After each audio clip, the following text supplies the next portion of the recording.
Okay. Oh yeah, I didn't start the music. There we go.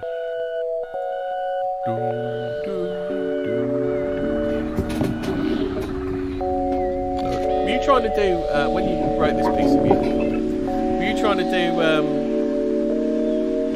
Close Encounters? You keep breaking up, mate. Oh, do I? Keep breaking up. Okay. I said, when you wrote this piece of music, were you thinking of... No, you just every time you're talking, the music comes in. Oh, okay. I'll wait till it's finished.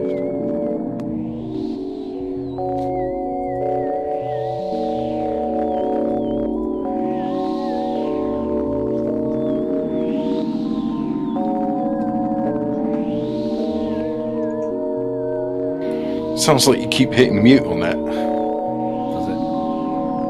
Well, at least from my end, it does. You are extra hot today, Hobbit. My levels, whenever you talk, they're just going bright red. Going, Yeah, it's Hobbit talking. Well, I know on my OBS it's not that hot, so I'm just gonna. Can I change my gain down in this software? What we're using? Oh, this is what you get voice when you use the settings. superior platform, you know.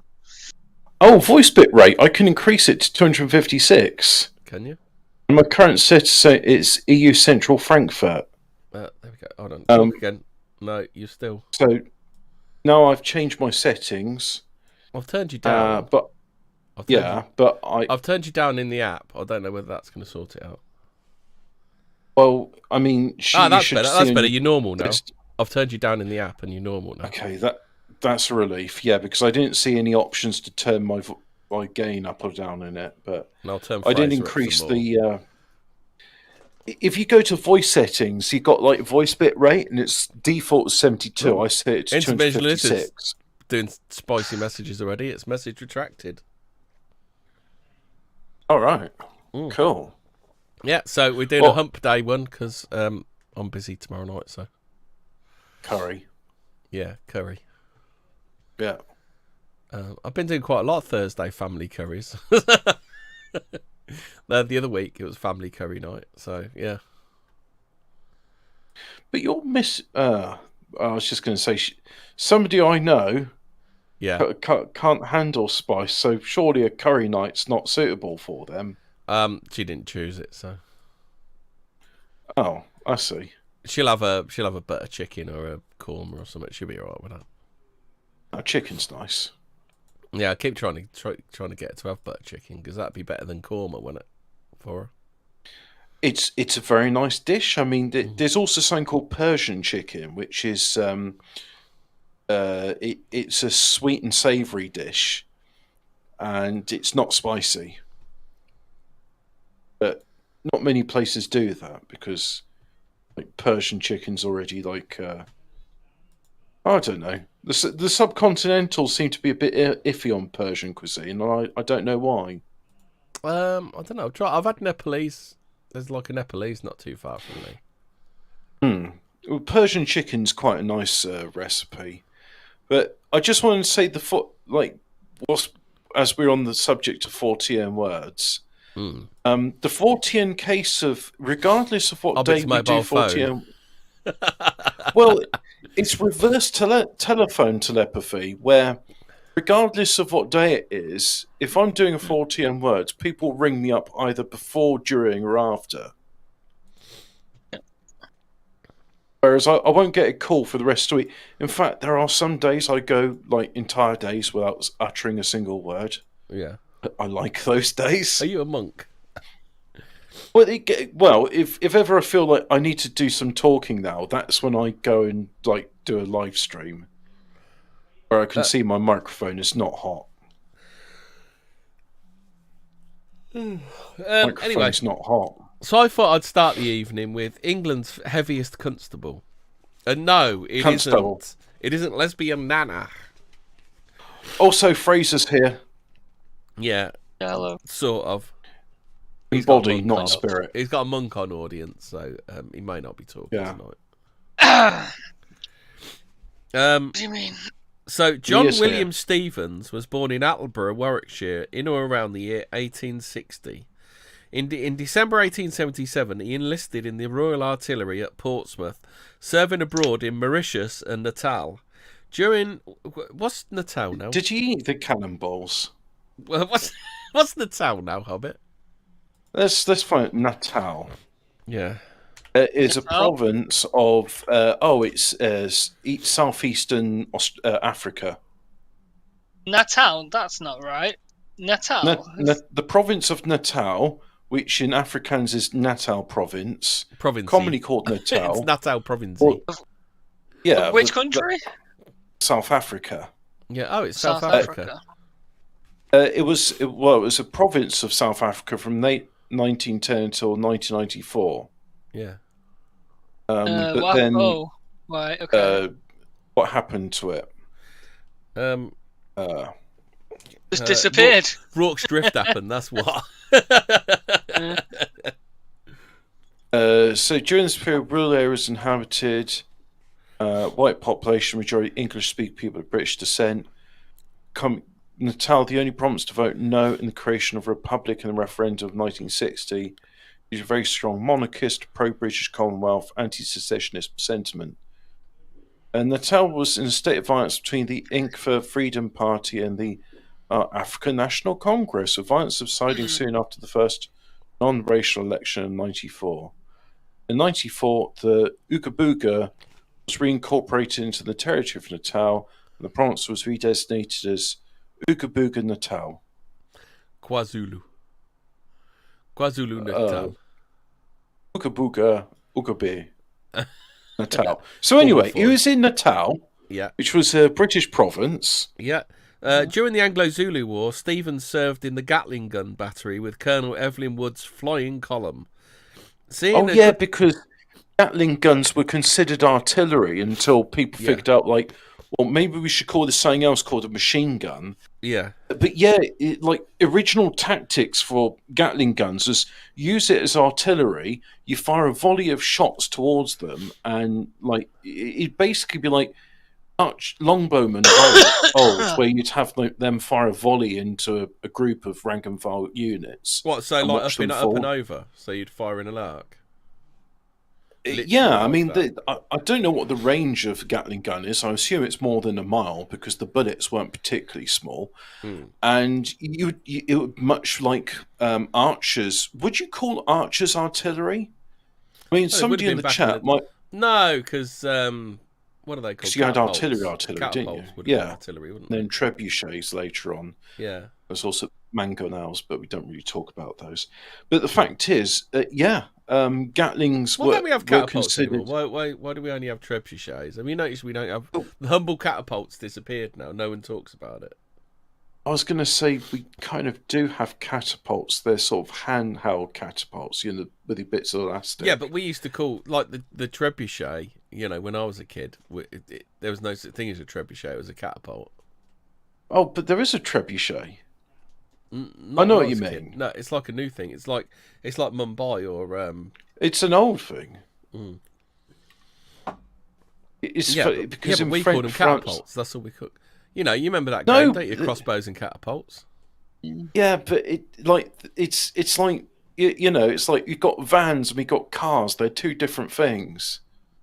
A car can do what a van does, but not as well, and the van can do what a car does. But if it flings a rock in the air, it's a catapult. Yeah, but then you could say a howitzer is a catapult. It's not. That's a gun. It's a gun. No, it's a gun. You see, that is already different enough where you go, no. But the fact is, they're both flobbing. Anyway, flinging. We're not even talking about trebuchets. We're talking about Gatling guns, and we're talking about which is what's considered artillery. Yeah, Zulus, thousands of them. Seeing a good deal of action and being awarded a campaign medal. He remained in the Cape Colony until 1886 when he was posted home. He mustered out of the Royal Artillery in December 1889. I've got to say, before we muster out of the Royal Artillery, the difference between trebuchets and catapults is trebuchet is like a cricketer with the over... Trebuchet is a Ponzi version of a catapult. The trebuchet is a cricketer where he's flowing it from the bottom to the top. A middle-class version of a catapult. And the catapult is like a baseballer where he's throwing it from the stationary bit. Yeah. The trebuchet is going to... Don't get shit done. Is that why, you know? It's why a catapult. Is that why the Normans invaded then? Because they had trebuchets. It's why the catapult can't fling as far as hard as a trebuchet, because it's poor technique. Anyway, he mustered out after 12 years of service as a private soldier. Probably shot quite a few Africans too. After leaving the army, Stevens became a police constable in Leicester. Since he was a hearty eater and no friend of locomotion, his girth increased alarmingly. You like that? Wow. That's like when the Irish say someone's a raging alcoholic is, he's fond of a drink. Yeah. I've put a picture of him up there. He was a big lad, all right. It doesn't say how tall he is, though. I'd be interested to see how tall he was. The fact is, what is his? What it says that does it 24 stone and something pounds? 3 pounds, I think that says. So let me just find out. 24 stone, 3 pounds. So that's 24 times 14 plus 3. That's £339. Yeah. Yeah, he's a fat bastard. He's a big Chad. lad. Chad. Proper Chad. There's the real Chad right there. We were talking about Simpsons predictions earlier on today. And one thing Simpsons didn't predict, which I find quite interesting, was PC Homer Stevens. Simpson. Well, it was back in the late 80s. Homer Simpson sat on the scale, standing on the scale, and it shows Are you impressed they managed to find a uniform too big for him? Because those sleeves are way too long for him. It is impressive. One of the things which it's like, so Homer stood on the scale, and he's like 230 pounds, and it's like that was considered where he takes to wearing a muumuu. I don't know what a muumuu is, but it's 230 pounds. It's basically a dress for men. No, that's actually later. 230 pounds is where it was considered comically obese back in the 80s. Yeah. Well, how times have changed. Well, this was considered comically obese back in. Simpsons came out in 1988. I think it still is. I think it still is, isn't it? It's still considered morbidly obese, like comically obese. Comically obese, different. Comically. Yeah, as in it was the subject of a joke that Homer's 230 pounds and he's a blimp. Whereas now 230 pounds is considered a healthy weight. Yeah. So anyway, so where were we? So he was a hearty eater and no friend of locomotion, Hobbit. That's right. His girth increased alarmingly. This sturdy police constant. I love the adjectives they're using in this article. Sturdy. He's sturdy. Not likely to be toppled in an earthquake. The sturdy police constable soon became recognised as one of the characters of Leicester. He was jovial and cheerful and is said to have inspired the song The Laughing Policeman. In Edwardian times, PC Stevens weighed in at over 20... So that's King Edward? So that's... So is that the period after or before Victoria? Don't know. I think it was the case like with King Charles. After. It's after. Yeah. It's like when Victorian, that dusty old minge has been sat on the throne for so long. It's like you finally sits down. It's like a year later, pops his clogs. Yeah. The same happened to whoever came after Queen Victoria. It's like, oh, I'm king. Yeah, I think that was... Yeah, he lasted 9 years or something, wasn't it? Yeah. Well, that would probably be longer than King Charles. Dead already. He ain't been seen for a while, has he?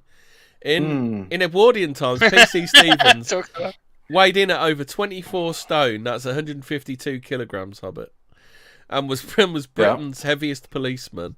He was still capable of patrolling his beat and very popular locally.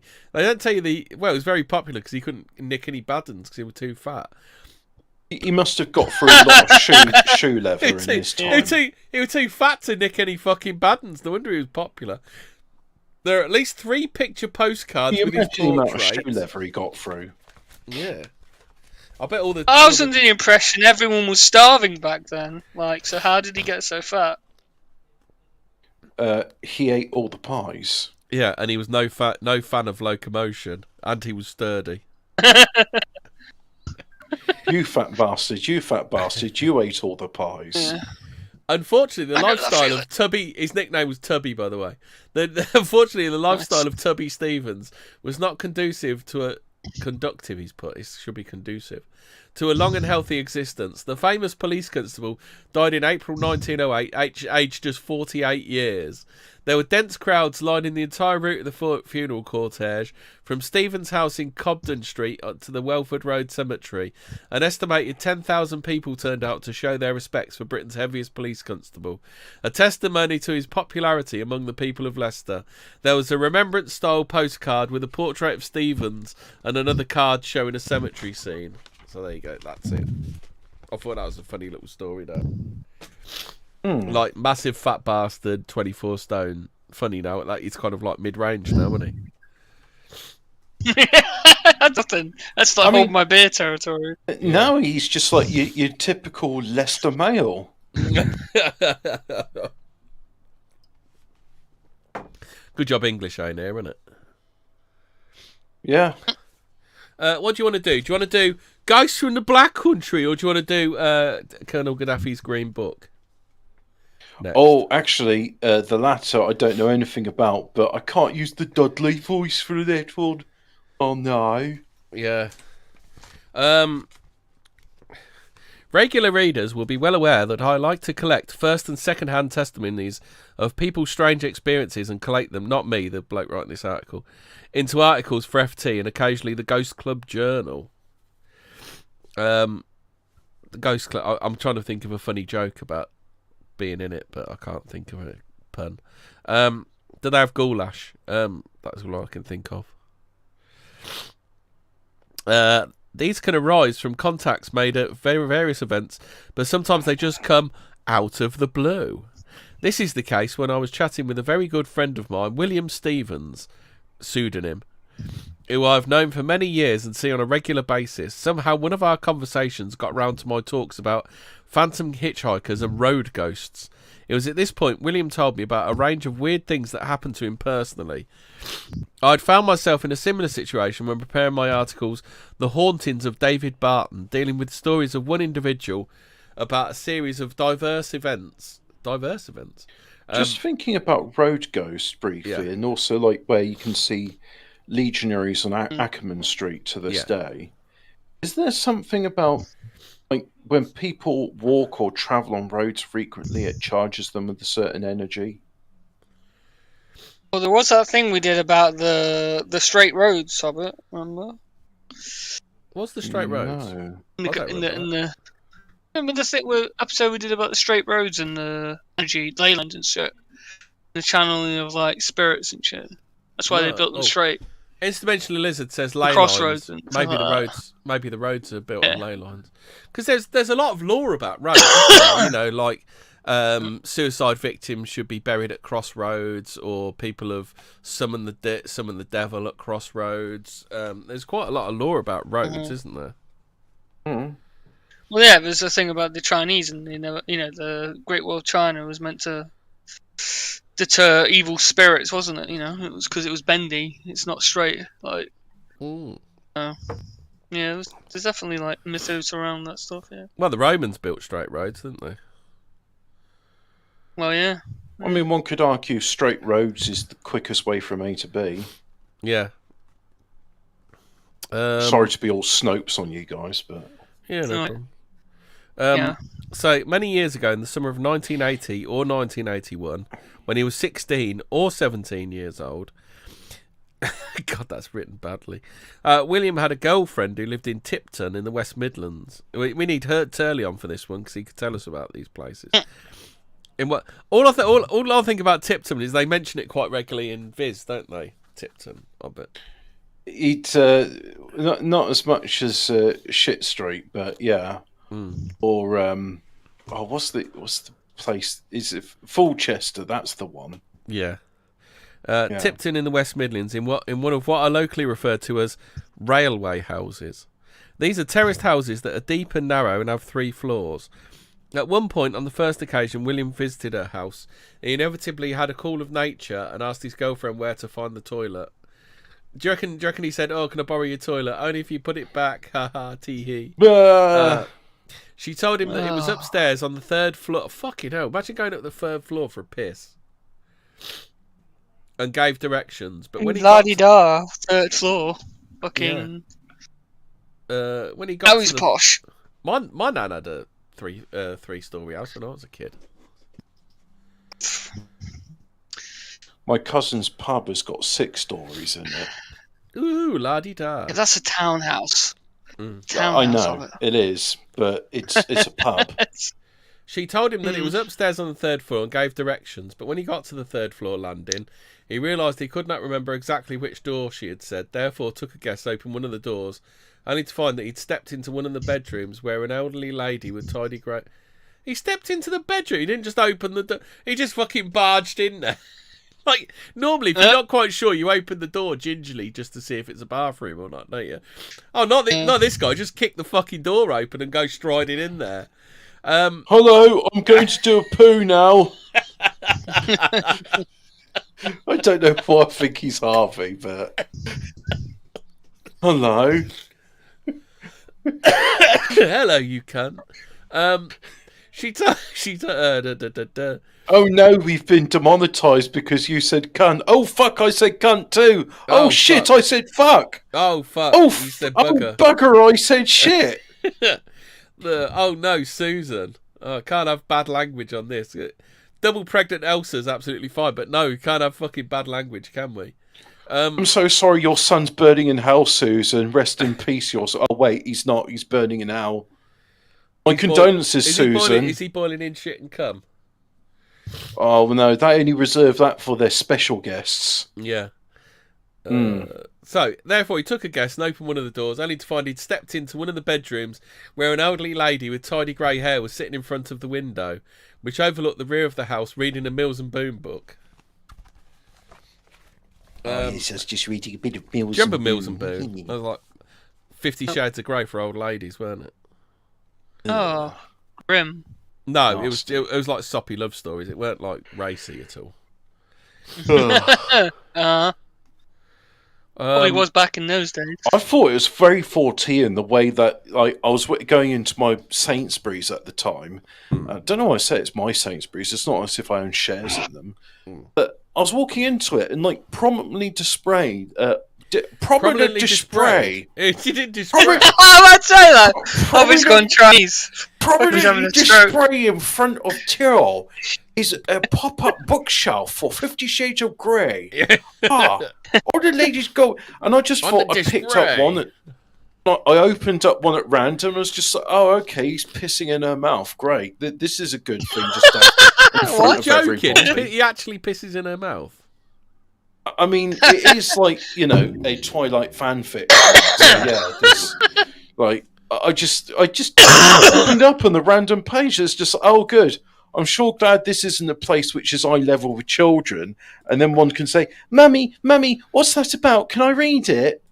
Mummy, why is he pissing in that lady's mouth? On page 241 or wherever it was. So she had a number of such books on an old-fashioned extendable table in front of her, together with a cup of tea. Like, not, oh, sorry, I'm in the wrong room. I was just going for a piss. Where is it? It's like, no, I'll just come striding 3 or 4 strides into the middle of the fucking room and then just stare at this old lady who's reading a book. He's not weird at all, is he? Yeah. She was wearing was he interfering with himself when he was having a look at her? He'd already got his knob out. She was wearing a lavender cardigan and skirt with beads around her neck. Can I do a topical Ukraine joke? Because you just mentioned that. Why should you not wear shorts in Ukraine? Don't know. Chernobyl fallout. Oh, fuck my life. Dad, please. Oh, Dad. No. Embarrassed. Too much. Embarrassed, William apologised and explained he was looking for the toilet.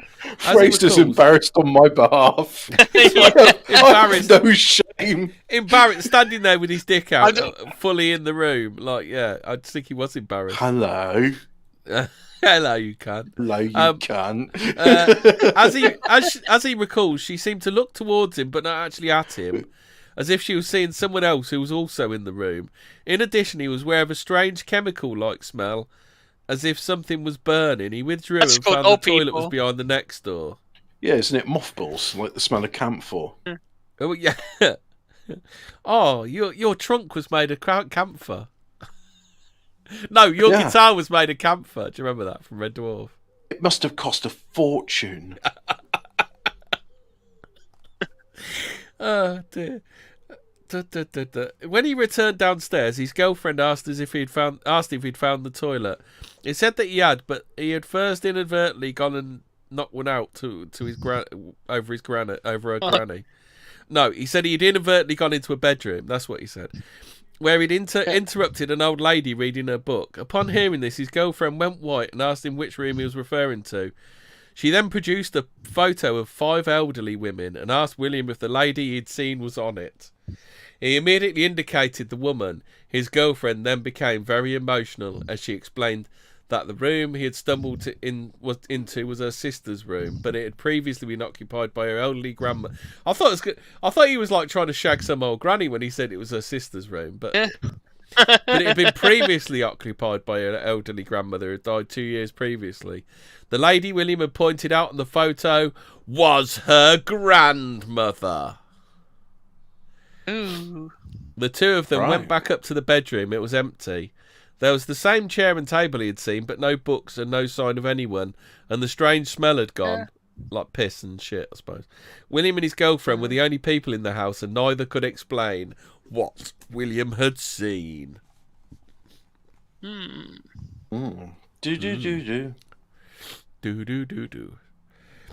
One fine day, there's many such a case like that. Yeah. One fine day, In fact, few I think years that's most earlier, common, like coastline. in the mid-1970s, William and his friend Joe decided to explore the Beehive pub near his home, which had long since closed its doors. The pub was empty and boarded up, but the two lads realised that by walking across a plank from its back wall over the yard, they can reach a door with its bottom half missing. By bending down, what is all this? They would be able to get through the gap and into the building, which is what they did. They proceeded to look around the pub, first downstairs in the bars, then upstairs around the bedrooms. There wasn't really anything of note, just empty run-down rooms. Decided they'd seen enough, William began to walk down the stairs. Joe followed, but after a couple of steps he suddenly fell back on the landing. Startled, Joe cried out and told William that something had grabbed his shoulder hard and pulled him back.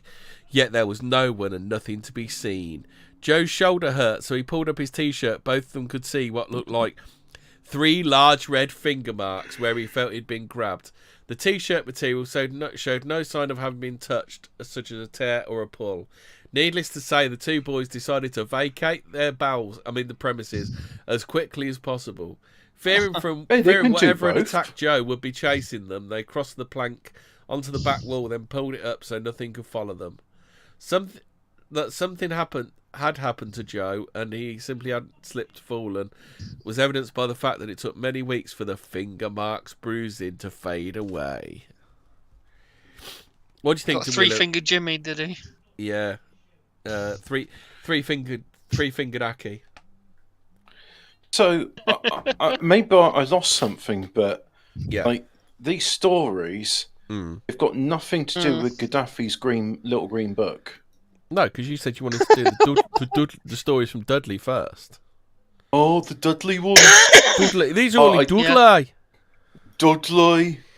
In 1979 or 1980, William headed over to Tipton Park with a large group of teenage friends for a game of football. Do you remember William Hague? Yeah. Was he 14? Yeah. Yeah. 14 case of why William Hague is so dull. Yeah, do you remember when he was like 16 and he was like Tory boy? It was literally like that character that Harry Enfield used to do, Tory boy. What was with his accent? Just look on YouTube for old clips of I'm William Hague and my voice goes like this all the time. That's very... William Hague is a Fortean subject. Yeah. Weird, William Hague. I hope you're listening to our paranormal Fortean investigative show. I should imagine he's a big fan. Diane Abbott's a big fan of ours as well, isn't she? And David Lammy. Yeah. Well, I mean, wasn't it Peter Manderson who wrote in and he was very disappointed with our Fred West episode? Yeah, he also said that he went to a chip shop and he liked the guacamole that came with the fish and chips. He also, he was disappointed us referring to him as Gaylord Mandelson, even though that technically what we said is true, and it's not an aspersion. He is a Gaylord at all. Yeah. He's a lord that is homosexual. He's a massive Gaylord. Yeah, therefore he's a Gaylord, very prominent. This was a kickabout with jumpers for goal. Jumpers for goal posts. Hobbit. Jumpers for goal posts. Tousled their hair, running around. Time for tea. Going home for mummies. Oh, them's were the days. Oh. I can't hear jumpers for goal posts without thinking of Rod Manager.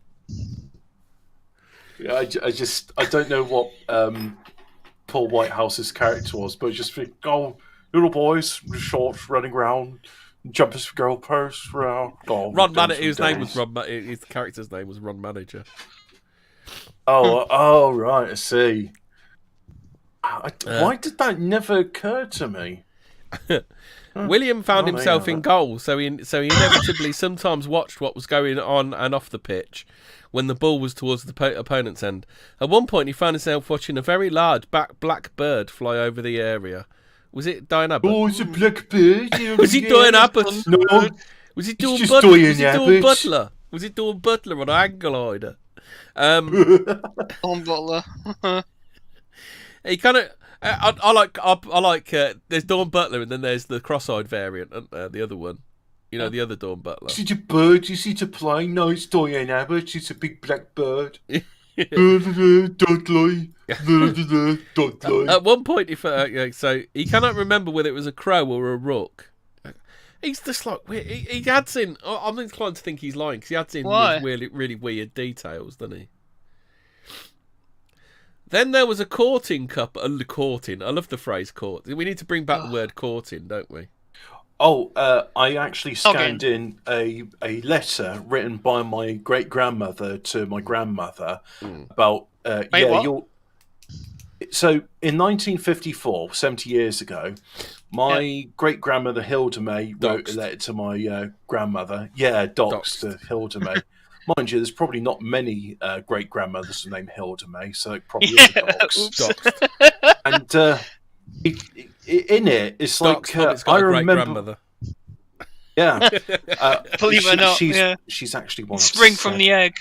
Yeah. Actually, one of 7 great grandmothers. Well, no, one of 8. But you had 7 great grandmothers. Wow, that's impressive. Because, like, how many grandmothers do you have? You've got 1. You've got 2 grandmothers. And great grandmothers, you have 4. No, you do have 2. Fraser, are you telling us something about your family? Well, you've got 1 grandmother. yeah. I'm losing my mind. I'm not well, guys, so I fucking can't think straight. That wasn't your strong suit, was it? No, it's fucking. I need a fucking injection.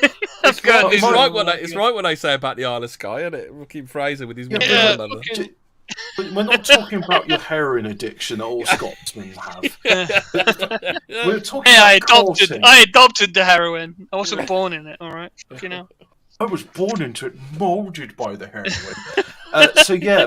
Hilda May wrote to my grandmother, and in the 4-page letter, there was a bit written there. But in fact, I've got the email because my dad, or rather I, used my dad's email address, emailed it to me.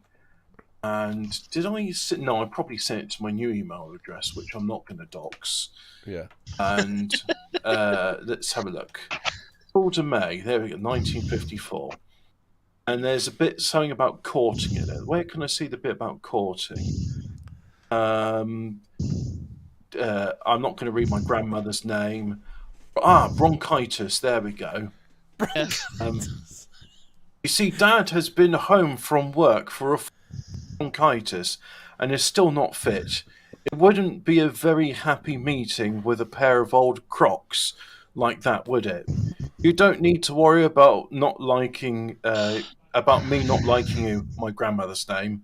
I get on with anybody. She didn't.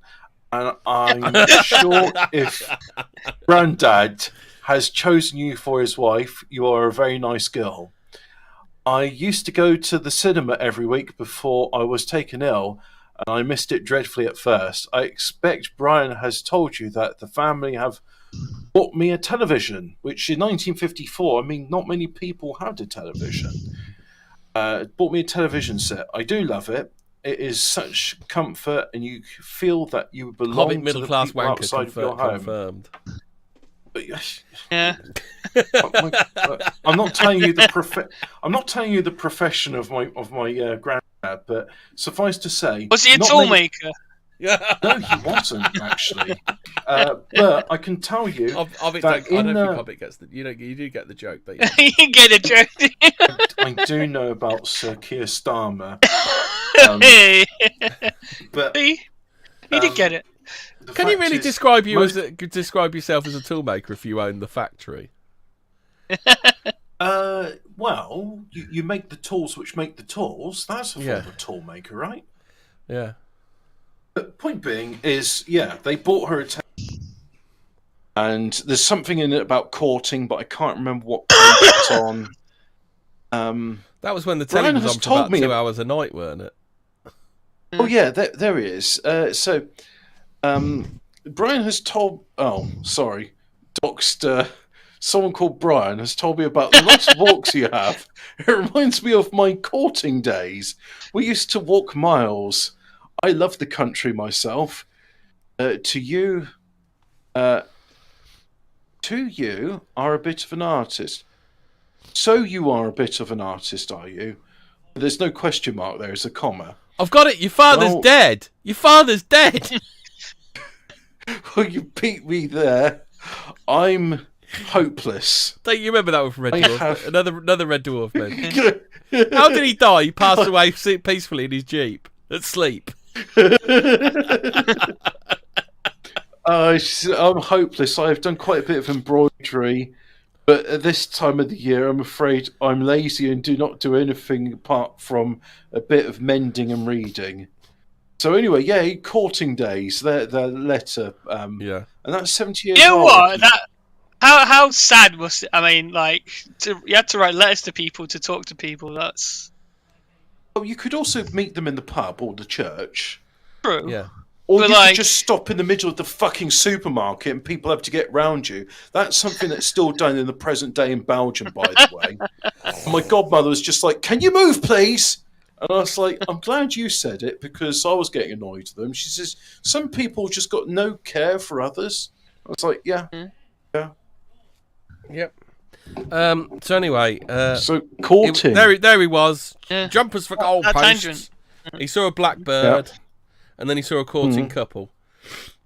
Serenely walking along, hand in hand. But when the blackbird flew over them, they immediately started to argue with each other, quite animatedly.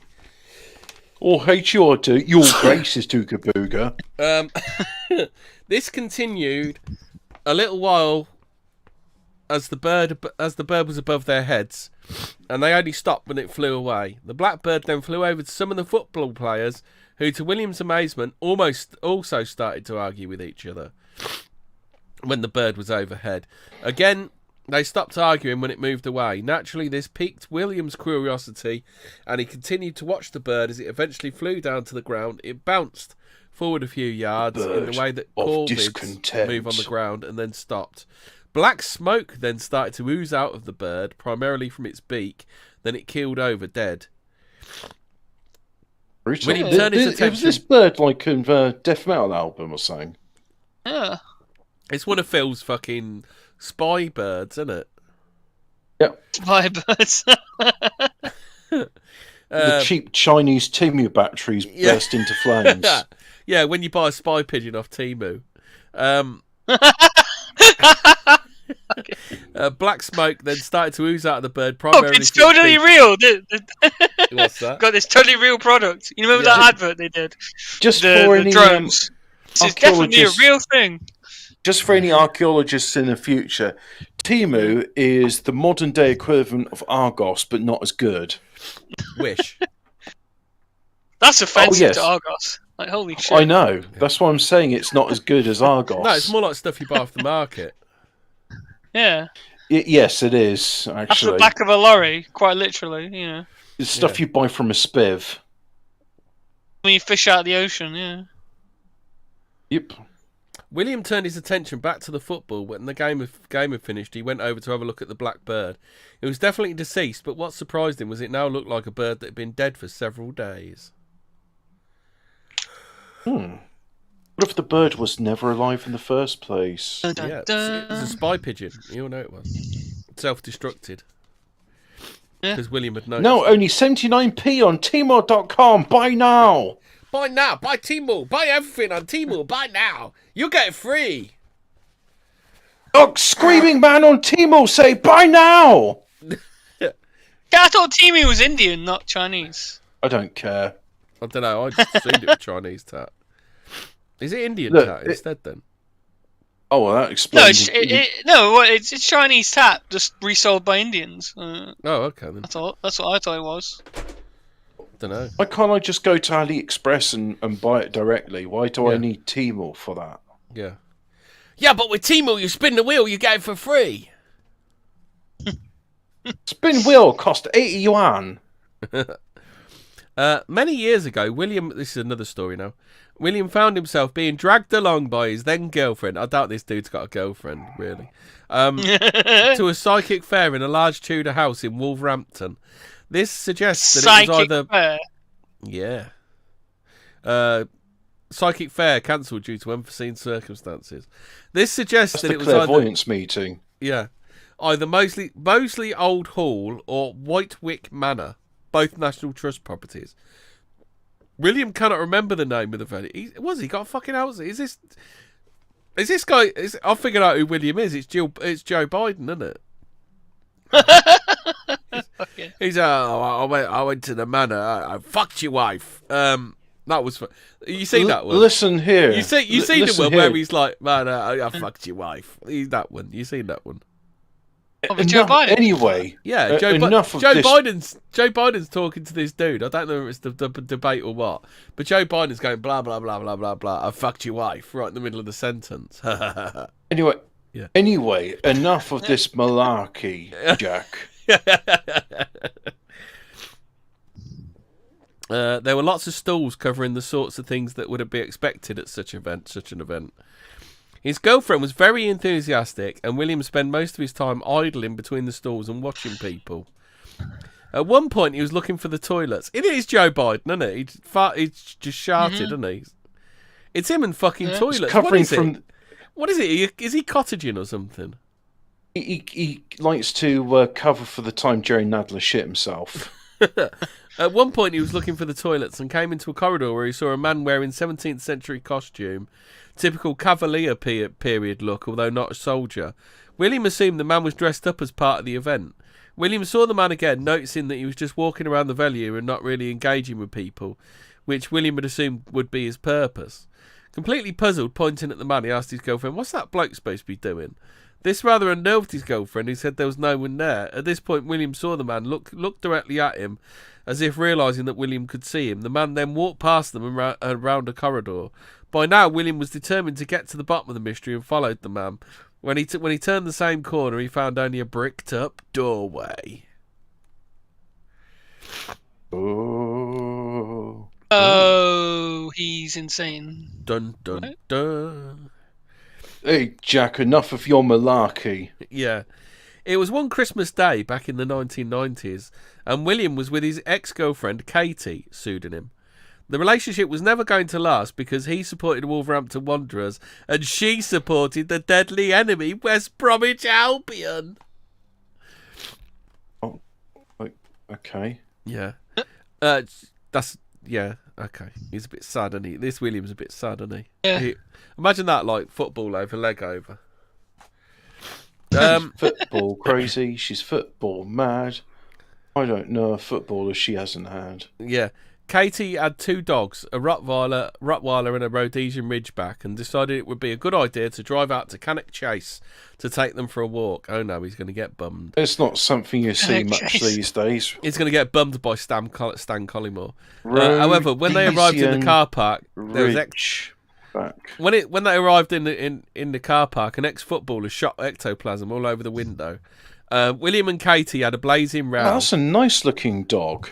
I'm looking at Rhodesian Ridgebacks now. They're beautiful. Yeah. I remember somebody who had one of those. Why don't we have that? It's, one which really annoys me is you see all these people around the Huskies these days, and I'm like, look, I know England's cold, but it's not that cold. Huskies are fucking annoying. They always do that bollocks, don't they? Well, they're just not. They're not good pets.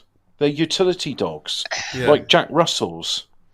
Jack Russells, they're a ratter. If you got rats, Jack Russells are great. They're not pets. But people keep thinking like, oh, all dogs are pets. It's like, no, they're not. Some dogs weren't bred to be pets. Like, what's those dogs that protect sheep? They're not border collies. Dogs. Yeah. Sheep dogs. Border Yeah. collie. Yeah. No, border but collie. border collies are sheepdogs. They're the sort that like I saw one. It was like a Tibetan something or other, and this pit bull was like lunging for its throat, so it grabbed it by the neck and shook it till it was dead, and it was just like this. It's like because in the wild they like chase after tigers or whatever else you get in steppes of Mongolia. And protect sheep. I think a pack of Rhodesian Ridgebacks can take down a lion, can't they? I don't know much about them. I'm looking at them now, and they're very pretty dogs, very pretty. So they decided to go to Cannock Chase to go for a walk. They look a bit like a mastiff. However, when they arrived in the car park, William and Katie had a blazing row. This resulted in them heading off in opposite directions, Katie with the Rhodesian Ridgeback and William with Rosie, the Rottweiler. After a while, William found himself entering a clearing, with the edge of the woods being about 30 yards ahead. As they moved forward, Rosie suddenly stopped in her tracks and started growling at something ahead of them, baring her teeth. Despite William trying to usher her forward, she would not move and seemed focused on the trees. It was then that William saw what looked like a pale young girl with long dark hair and wearing a long white dress appear from behind one of the trees. She seemed hunched to one side, but whether this was how she carried herself or the result of some deformity, William could not tell.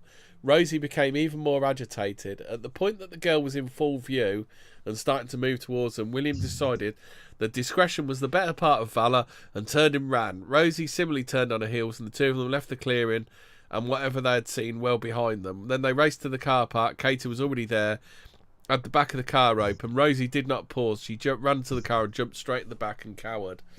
What did William see that Christmas day? We'll never know, and all we can say is the girl did not look right, and he does not believe it was a real person. I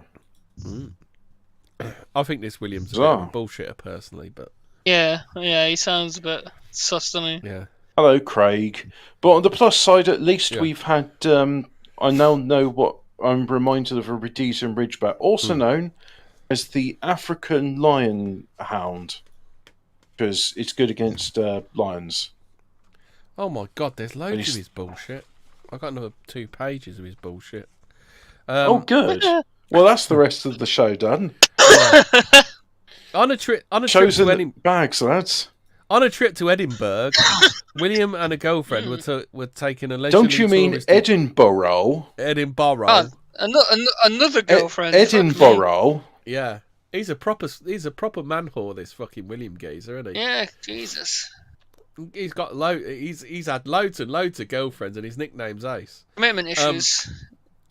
William and a girlfriend were taking a leisurely touristy walk around the street. Have you ever taken a leisurely touristy walk?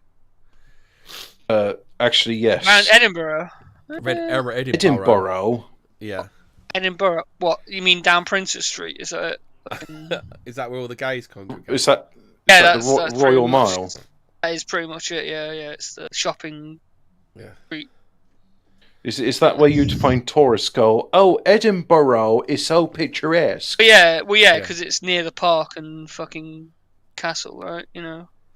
Fucking castle. Is that next to the cottage cream? Yeah, that's next to Edinburgh Castle. Yeah. Yeah. Hey, I just I was going to Dover like last week, and I saw these signs for Leeds Castle, and I thought, but I'm not in the north of England. Yeah, And then I had to look on the map. Leeds Castle is in Kent. Yeah, and I had to look on the map, and it's like, yeah, Leeds Castle is near Folkestone. It's in Kent. Well, what's up with that? Yeah. Is this one of those things where it's like, you know, where there was that guy in Arizona bought London Bridge? Yeah. And now they've got London Bridge in Arizona going over no rivers. We really need to. We really need to, for 14 Words, we need to watch the film about London Bridge with David Hasselhoff in it. Where they buy London Bridge, they set it all up, and then but the ghost of Jack the Ripper's come with a bridge. Oh, that sounds very Fortean. Yes, Yeah. I'll be up for that. And Special it's got David Fortean Hasselhoff words. in it as well. You can't Which makes hassle it the even Hoff. better. You can't hassle the Hoff. Not even Jack No. the Ripper can hassle the Hoff. No. Well, Which goes, perish the thought. Yeah. Hmm. So, as can be inferred from the above two stories, William is a bit of a people watcher, or weirdo, as some people would call him. At one point, he spotted My a man... name is William Hague, and I am a nosy neighbour. Oh, I watched one of those recently, the Michael Caine ones, and he was talking about, like... My neighbour? I know that he has been going to the sex reassignment surgery because I've rummaged in his bins. Yeah. Don't get me William Hague? wrong. I like it. No, Michael. My name is Michael Caine, and I'm a nosy neighbour. Paul Now, don't get me Paul wrong. Whitehouse used to do it on the Fast Show. Don't get me wrong. I like a bird as much as the next bloke, but I do not like a bird with big hands. Oh no.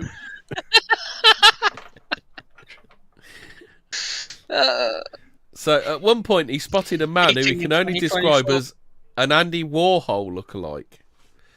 No, this is another thing for future archaeologists, right? Yeah. Back in the 1990s, it was quite acceptable even to be on like mainstream television comedy shows where we'd make fun of people with mental diseases such as the transvestites, which are now known as transsexuals.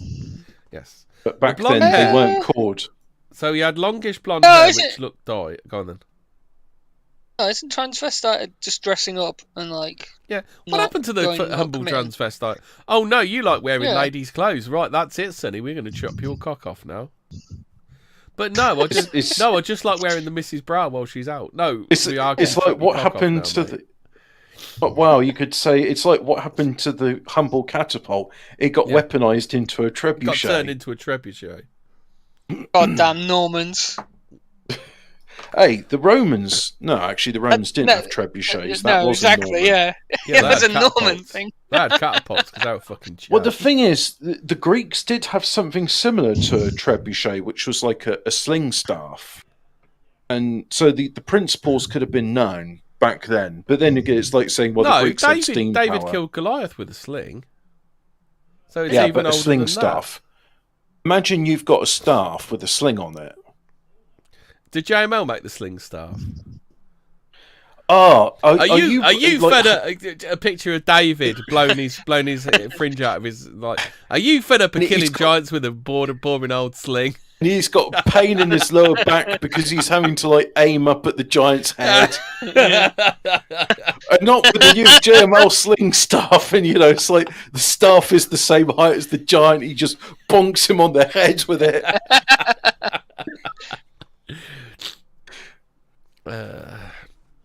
Oh yeah, don't forget it's the transition from black and white to color as well. Yeah, Yeah. the lower back pain's always in black and white. Yeah. They just hate it when you watch the JML adverts and they've had a new director in or something, and he doesn't know how JML adverts are made, and he hasn't done the black and white bit at the start. I'd like to see a JML advert directed by David Lynch. It'll be black. Ow. And I'd love the like boss man. Mr. JML to be there. And he's, no, David Lynch, the first bit's in black and white. It's like, look, when I set out to pick this JML advert, I needed people to know about elephants doing mescaline. This was important to selling this rag, this absorbent rag. What is this Elephants shit? take What is mescaline. this shit, David? Where's the woman rubbing her back? Why isn't it in black and white? Why isn't she blowing her fringe out of her face? And what is the runtime for this 45-second long advert? 3 hours. Well, you did give me a budget of $100,000, sir. And why is someone wanking off in the cupboard to the slap chop? That is integral to the advert. It stays. Oh, dude. Look, David Lynch, I know you listen to Fortean Words. We're not taking the piss Big out fan. of you. We love you. Yeah. Big fan. Your version of June was definitive. No, it was the second best version. Everyone knows the Alan Spiffy version's the best. Oh, I didn't know about that one. There's a version of June which is so out there. It's called the Alan Smithy version because David Lynch is just like, yeah, don't put my name to this film. I didn't know that one was that. I thought you were talking about the Aronofsky. Is the Aronofsky one? Is that just a rumor that was put? Is that like pre-production? Is it? Did that actually get Jodorowsky one reached the storybook phase, and the sets from it were bought out by Dino De Laurentiis' company and used in the Lynch Dune, or 1984 Dune, whichever you want to call it. I call it Lynch Dune because it was directed by Lynch. Yeah. Although some people say, no, you shouldn't because he disavowed, and that's why it's called the Alan Smithy directed version. Yeah, well, fuck him. We know who did it. Yeah, look, David Lynch, okay, your version of Dune, and, like, sit down for this, right? Why is he so upset with it? Is it because it's coherent and watchable? Look, David Lynch, I'm going to say this now, right? I'm a big fan of your show. I didn't really like Mulholland Drive, but Twin Peaks was brilliant, and there was this film about America. I can't remember what it was called, but it was just like some like Midwestern town. It was absolutely beautiful. But like June, you're not talking about Blue Velvet, are you? It's not Blue Velvet, no. Although that is a good film, and it's not Mulholland Drive. David Lynch, right? June is better than The Razorhead. Yeah. Yeah. I know we're going to get a strongly worded letter from him next week. We will read out. Did David Lynch? Short story. Did David Lynch predict that MP? You know, the 22-year-old MP who says he doesn't really understand why life. Oh yeah, that's a Razorhead, isn't it? Yeah. Yeah. The one who said he doesn't really understand why life experience is important to being an MP. Did you know he did do an advert, not for JML? Yeah. PlayStation 2, the third place. No. Yeah. I know a load of them did Nike adverts. Do you remember like Cronenberg and that did Nike adverts back in the day? No, I didn't know that. Straight story, for fuck's sake. What? Oh. Corny Horse Corn Horsington lives in the town that Twin Peaks was filmed in, lol. What? That's not... The one with the old get on a tractor. What? You lost me. North Bend, Washington State. I'm reading the chat. The one with the old get on a tractor. What's he talking about? Oh, here we go. The Lynch film. Yeah, so there's a Lynch film with an old get on a tractor. I bet. Straight Story. Is the film called Straight Story? I got it. Right, the film's called Straight Story. It's got an old git on a tractor in it. The Lynch film you're talking about. It's got tin roofs in it. I think the tin roofs were a prominent part in it. And I'm just looking at things like Darkened Room, Rabbits, Does That Hurt You, Dumbland, The Disco Soren Store, Coyote, Factory Mouse, Dead Mouse with Ants. Oh yeah, that's lovely.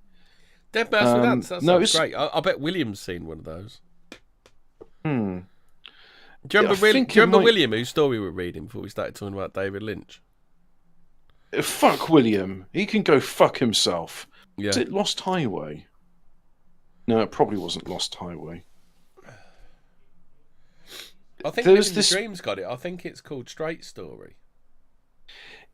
It's strange how, like, David Lynch does all these really uncomfortable films, yet he does do things which are really, really cozy, like Twin Peaks. Well, Twin Peaks wasn't... Twin Peaks isn't fucking cozy. It's got demon possession in it.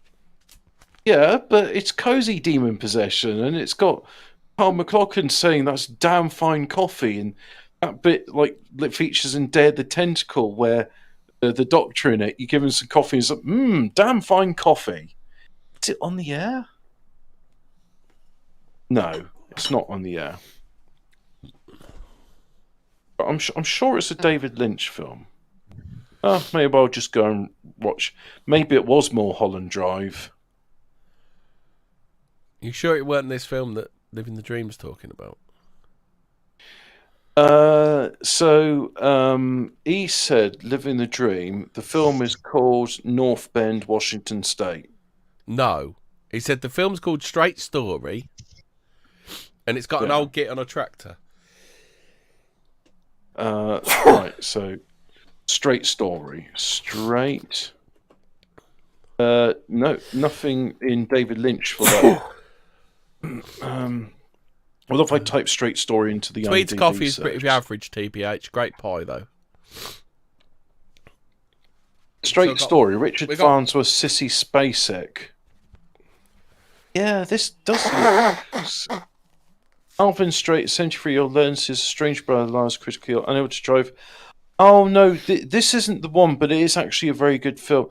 It's a film by David Lynch. I thought this was a John Carpenter thing. Yeah. Cool. But now there's this other film, and I don't even know how to describe it now. So it's just it shows a bit of America, and it's not Straight Story because it's not a road trip. I'll watch Straight Story again. It is a good film. So are you saying that you're bored of thinking in his made-up stories? So that Green Book of Gaddafi. You want to do about Gaddafi's Green Book? Yeah, that sounds pretty interesting. Okay, right. This is from the Fortean Times, so it's probably going to have a lefty bent to it. Did you know capitalism is libad? No, I don't think he's that kind of lefty. I think he's like a Keir Starmer. His dad's probably a toolmaker. Why do you want to own anything? I mean, like, share a toothbrush. When you can just rent it. Yeah, just rent toothbrushes and bog roll. Yeah. Right, imagine owning timeshare for bog roll. Like so many dictators, Colonel Gaddafi was a compulsive scribbler of deviant and aberrant tracts, whose content only revealed his obvious state of profound mental illness. Citation needed. So he started off completely down the middle. I'm going to do a fair and balanced review of Gaddafi's Green Book. I do like it when the editorialised is really fair and impartial. Yeah.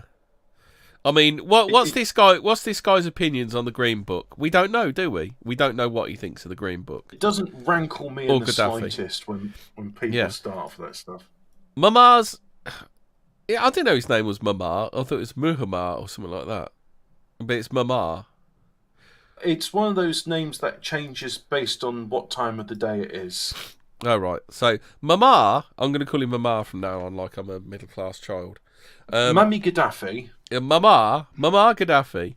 Mamar's own chief literary folly was the Green Book, Libya's version of Chairman Mao's Little Red Book, extracts from which were broadcast daily on TV, radio, daubed across buildings, billboards and bridges and studied in schools. Front doors were painted bright green in tribute to its wisdom. Either that or Shaking Stevens was big in Tripoli. You see what he did there? Topical joke, am I right, lads? Yeah. Do you remember The Green Door by Shaking Stevens? What's going on behind the green door? Green door. No. Do you remember that song? Because I'm not some cringeworthy boomer that listens to boomer rock. Like, I'm a boomer. Shaking Stevens isn't boomer rock. He's just classic, like, shitty 80s pop. I listen to the Beatles and Rolling Stones. Either that or Shaking Stevens would be in Tripoli. Creditably, the dictator's text defended freedom of speech. Every human being as an individual should have the freedom of expression, even if mad, should have the right to freely express his or her madness. His or her madness? What about them's madness? This is something which is not appreciated by the left. Yeah. Wrote Gaddafi sounding like R.D. Laing. Who's R.D. Laing? Oh, some sort of lefty icon they wank over. Yeah. The first volumes of 1976 to 1978 were standard socialist dogma with an Arab nationalist bent. Gaddafi argued Western representative democracy was a huge con in which elites told plebs to choose between two teams of identical candidates, offering virtually the same policies. Based. What a conspiracy theorist, am I right, Hobbit? That's completely unfounded, as everyone knows. He is the best. And the sources cited for that is the BBC and Snopes. He sounds like a swivel-eyed conspiracy theorist. None of which... I bet he was an anti-vaxxer as well. None of which were what voters actually wanted. Representation is fraud was his slogan. In Green Libya, the citizenry became divided into people's congresses. Giant Bedouin tent-like structures, which each area's ordinary Abduls would... Oh, is that not a bit racist? All right, Abdul. You fucking Abduls.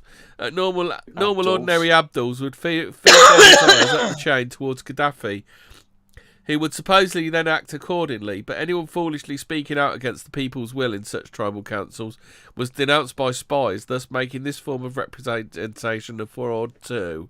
Yeah, you see, you become what you hate. Am I right? Yeah, checkmate bigots.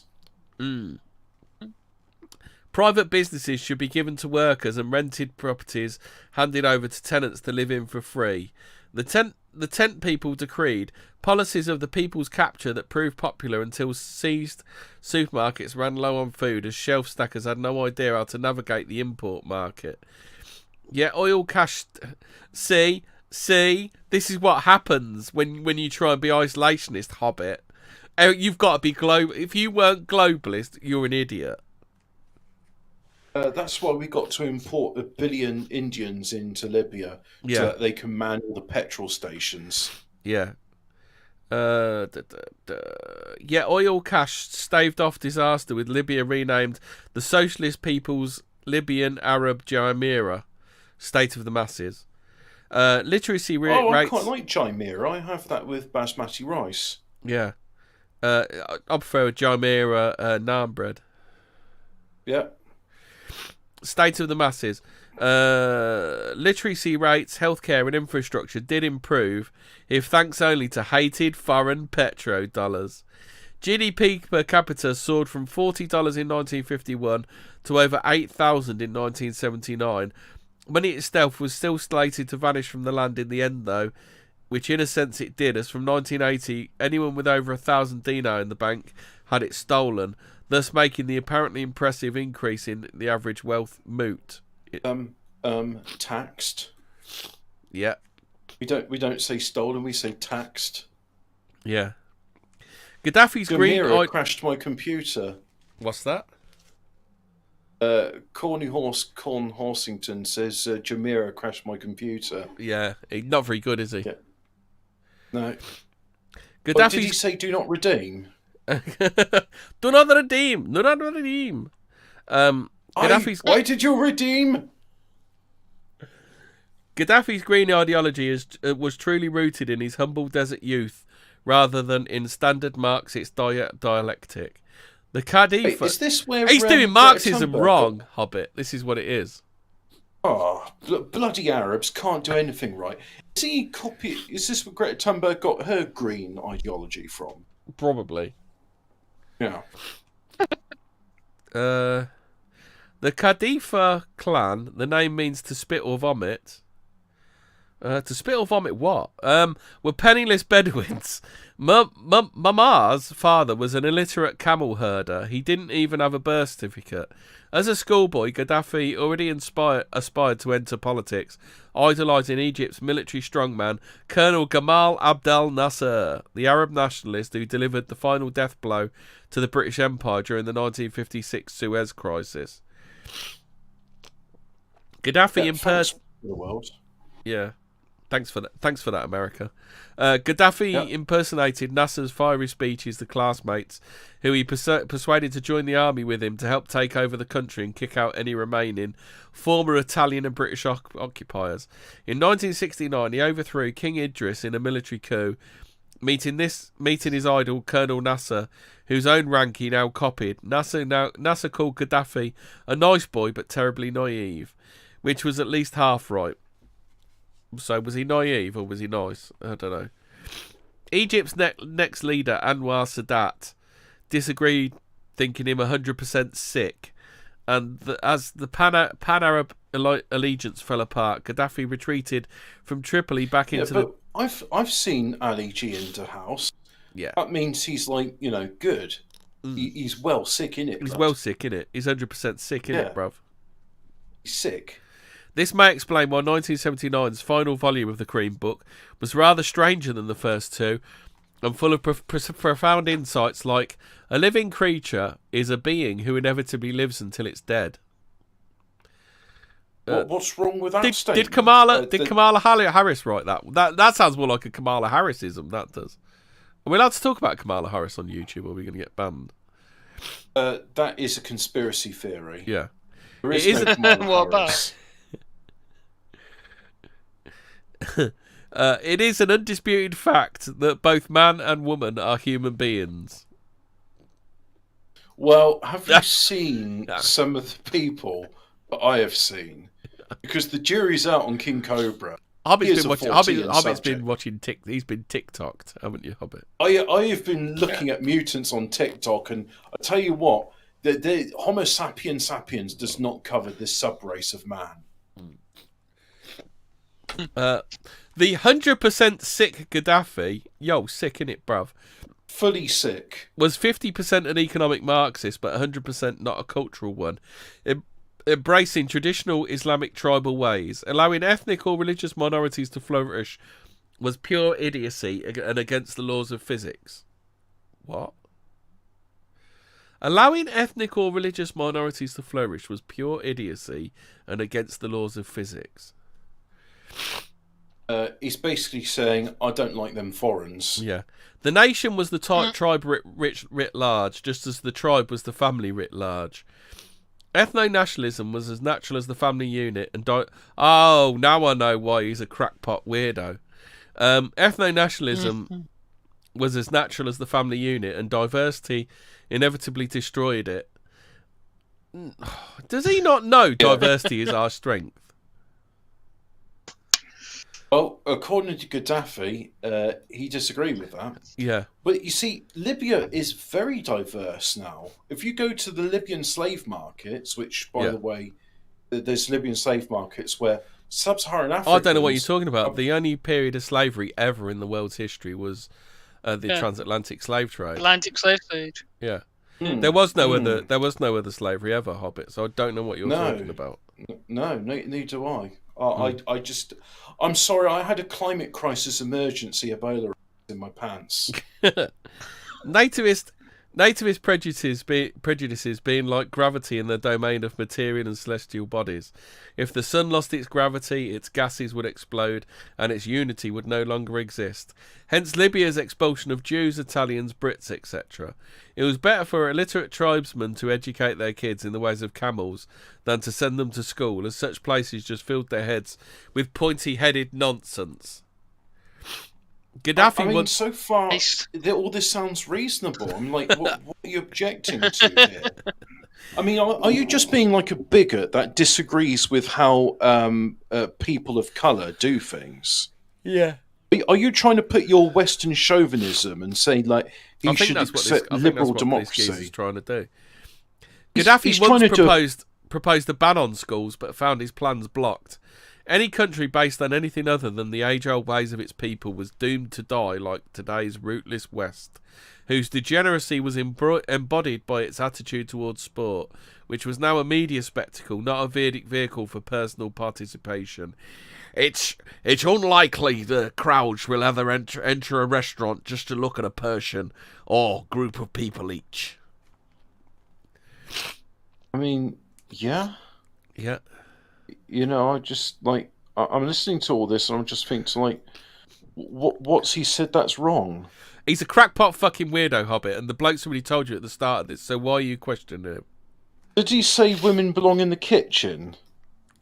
Go rattle some pots and pans. Yeah, and it was just as absurd to watch a football game rather than playing one for yourself. One of Gaddafi's sons later signed for Serie A club Perugia. Bedouins have no interest in live sport, TV, or cinema, and ridicule acting as they live. And ridicule acting as they live actively for themselves, not passively like the Western couch potatoes. In the green Libyan paradise of tomorrow, grandstands will disappear because no one will be there to occupy them, just as everyone being too busy playing for Juventus or AC Milan instead. I just found out he is wrong on that one, you see, because those grandstands are now full of people that are bidding on not sub-Saharan African slaves, because, as we all know, the only slave trade that happened was the trans-slave trade. Don't ask where they bought those slaves from or how they got those slaves. They just the boat showed up and was like, "Yep, we're going to buy those slaves." Yeah. In 1993, Colonel G. We're going to call them all Toby as well. Colonel G. vomited ink again. With I love the straight down the middle, fair and balanced, just giving out facts. I'm loving this. No hyperbole whatsoever. Yeah. Is this like the black vomit sauna? You know, vomited some black ink. Vomited ink, with an almost Borgesian, if Borges had no talent, collection of short quasi-fiction, Escape to Hell, and its 1995 sequel, Illegal Publications. Is this guy just like he gets like a thesaurus and like gets some random words and just throws it on the page in hopes they'll stick? Yeah, he went to the Kamala Harris School of how to talk. Their basic motif is that the big city is hell and the desert heaven. The city life's nightmare. The city is life's nightmare, a cemetery for social ties, where people are not full human entities, but known only by their telephone numbers. I'm thinking that Gaddafi read Dune, or at the very least, my good friend Fremen and the Sam will say, "Yeah, this man's right. The city is shit." A mere worm-like biological living where a man lives and dies meaninglessly, where men and cats are equal. In Tripoli, children regularly face professional kidnappers who stole them for their kidneys or were having their limbs amputated for sale to anyone who wanted spares, while one small boy was sellotaped inside a cardboard box by his own friends and then left in the middle of the road to be squashed by a passing motorist. No wonder the child in the city grows up a man with psychological disorders. City homes are but holes and caves. Their occupants are mere snails in their shells, and getting more support from their walls than their fellow men, as at least you may lean against the wall you were taught to be passive, which is why you will often pass a football stadium and witness millions of other people watching 22 individuals running after a small metal-like sack, full of air in meaningless movements, before someone who may happen to be drunk or insane 22 men on the pitch claps, prompting the other lemmings to follow suit. Even worse were boxing matches between two seemingly grown-up sensible men, events which can in no way be justified as investigations show there is no enmity among them. Do you think Gaddafi didn't do so well on school sports day? It's funny, he's another Ted, isn't he? Then he got called mid. Yeah, probably. But that will be a beheading sentence when I'm king. In the escape to hell, Gaddafi merrily flees Tripoli to live in Hades instead, as it's nicer. He fears the weight of public desires on his own shoulders, as the tyranny of the masses is the cruelest kind of tyranny. Citizens bombard me. I smell something I've got to check. Yeah, citizens bombard me with their demands every waking moment. Get us better telephone service. Have roads built for us in the sea. Catch enough fish for us. Write out magical amulets for us. Make wedding contracts for us. Get that stray dog out of your way. Buy a cat for us. Yet Gaddafi is but a poor Bedouin who lost in a mad modern city, who has never tasted alcohol or even Pepsi Cola. His tent upbringing makes him unsuited for his harsh national burden. I, being an illiterate Bedouin, do not know about house painting or the meaning of sewage disposal. I use my hands to drink rainwater and my cloak to filter out tadpoles. Lovely, beautiful. I do not know how to swim. I do not understand the concept of money, yet people ask me for it. As for foreign policy... Go on then, I bet. If the objective of this is to make me hate Gaddafi, I mean, If anything, it's quite the opposite now. He just sounds like a reasonable bloke to me. Shame what they did to him. Yeah, there's reasons for that, aren't there? I mean, it's what led to all the immigrant crisis as well. As they killed him, that sort of opened up the floodgates. As for foreign policy, he cannot even spell the word America. All he knows that it was discovered by an Arab prince and not Columbus. Controversial. Uh-huh. In this house, Columbus. Was it Tony Soprano says? I can't remember. It's a hero. Yeah. I'm a human being. Yes, but which Arab prince did that? Yeah. Don't know. I'm a human being like you. I like apples. But he can't be. All right. Yeah, I'm a human like you. I like apples. Is that the new capture? Is it? Prove you're a human being. I like apples. But he can't be left. But he can't be left in peace to buy such tasty green fruit without voters continuously chasing him to thirstily drink up my essence, lick my sweat, and inhale my breath. The electorate chase me like a rabid dog, dripping saliva wherever I go, through cobwebs and esparto paper. What's esparto paper? Look at the I haven't been reading out the titles, but this one's particularly egregious. Ground control to Major Nut. Like, fucking hell. This bloke is really fair and balanced. Why can't he just, like, display the facts in a fair way and then just round up with his own thoughts? Why has he got to put his own thoughts all the way through it? My regret is that Gaddafi's dead and can't have this guy executed. Yeah. Fortunately, in the blessed herb and the cursed tree, Gaddafi finds a fresh solution. Good news for the emotionally disturbed of both sexes. A herb has been discovered in the Benghazi plain, and now it is sold at Haji Hassan's shop. In a television interview, he is watched by no less than 3 million people. Haji Hassan stated the herb was an effective cure for the emotionally disturbed. Hassan's herb seems to be a metaphor for curative fruits of the desert. The earth is the only place this curative social herb can grow, as biological life depends on food, which can only be grown in soil, not in the sky. The sky is not very important to us without the earth.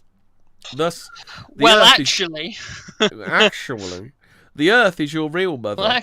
So do not abuse your mother. Gently clip her fingernails, cleanse her, remove the dirt and filth from her body. Do not press her bosom by heavy constructions. Otherwise, you shall certainly be regretful losers.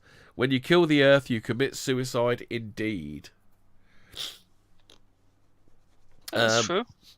Such thoughts lead into Gaddafi's best story, Suicide of the Astronaut, which condemns a NASA hero's pointless forays into giddy outer space, as Gaddafi had already proven.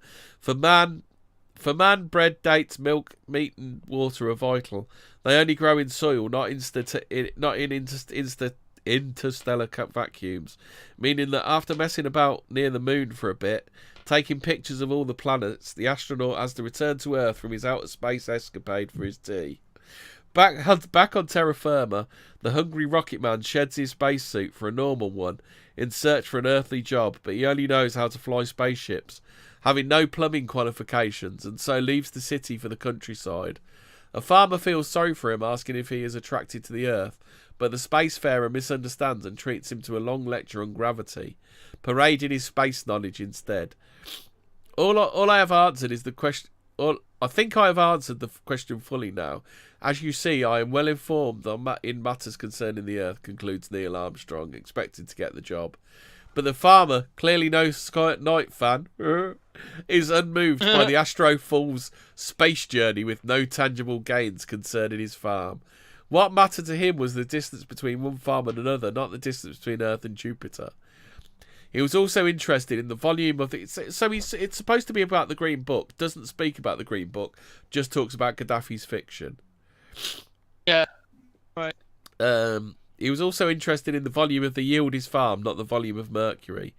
He felt very sorry for the begging, pathetic astronaut. I mean, how is this supposed to be casting aspersions on Gaddafi? Because if you're a farmer, you can be like, oh, well, that's all Mercury, but I need to know about the volume of the bushels of wheat I've got for sale here in the market, because that will determine what I plant next year.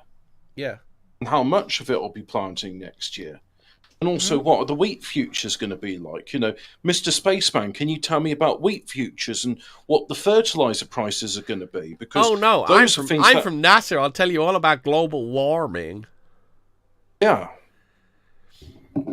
Also, NASA have been in the news today because of weather manipulation, and they talk about the cloud. That thing is definitely not happening. Yeah. The cloud generation machine. It's definitely not happening. But the floods in Spain and Dubai.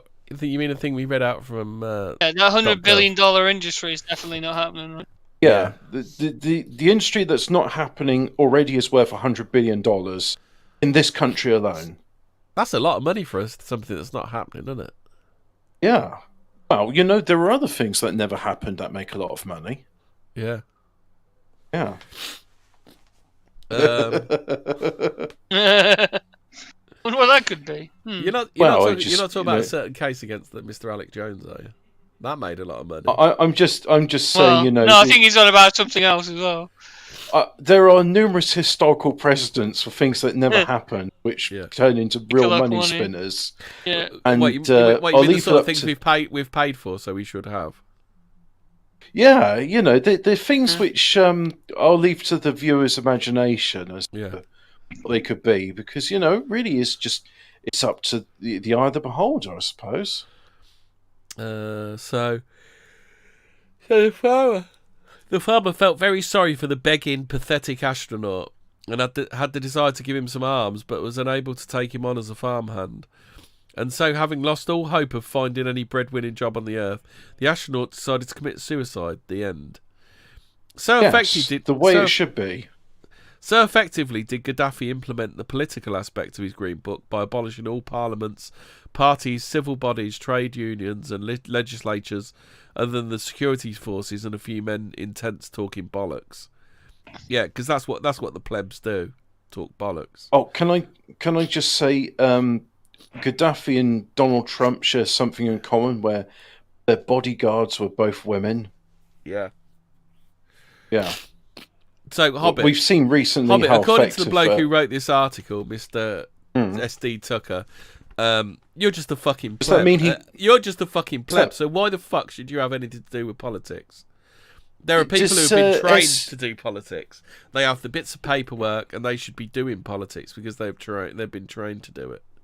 So does the SD Tucker stand for sexual dimorphism? I tuck my balls into my probably between my legs. But just remember, Hobbit, he just sees you as a man in a tent talking bollocks. If you have any political opinions whatsoever. Yeah, well, he can go fuck himself. That was when he was. That was when he was finally deposed. He left behind nothing. No coherent state infrastructure I've got so whatsoever. many credentials.